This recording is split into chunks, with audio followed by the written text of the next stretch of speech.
L'Ukraine préparait-elle un attentat en Transnistrie? Les autorités de la région séparatiste en sont persuadées. Elles assurent l'avoir déjoué. Cette attaque a été autorisée et préparée par les services de sécurité ukrainiens. L'endroit où elle devait avoir lieu montre que l'objectif était d'abord l'élimination des dirigeants de l'État et de faire un grand nombre de victimes. Étant donné que l'acte terroriste devait avoir lieu dans le centre de Tiraspol, où de nombreux citoyens sont rassemblés, même en dehors des heures de pointe. Kiev dément formellement et dénonce une provocation orchestrée par le Kremlin. Même son de cloche à Washington. Alors que la Moldavie continue de s'intégrer à l'Europe, la Russie continue d'essayer d'affaiblir le gouvernement moldave.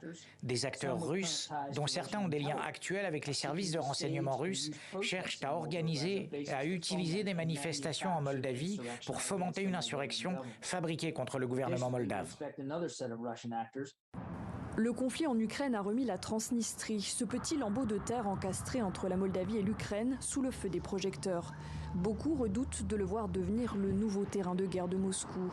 Et pour cause, la région séparatiste d'à peine 500 000 habitants est restée fidèle au Kremlin, tandis que le reste de la Moldavie est pro-européenne, candidate depuis mars 2022 à l'adhésion de l'Union européenne.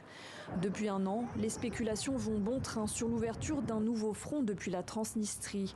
Un emplacement stratégique pour le Kremlin, car situé à moins de 200 km de la grande ville ukrainienne du sud, Odessa. Depuis 1992, la Russie y stationne des soldats. Ils sont aujourd'hui au nombre de 1700. Moscou, également accusé de saper les efforts de réconciliation entre Chisinau et Tiraspol. En février, Vladimir Poutine a annulé un décret évoquant le respect de la souveraineté moldave.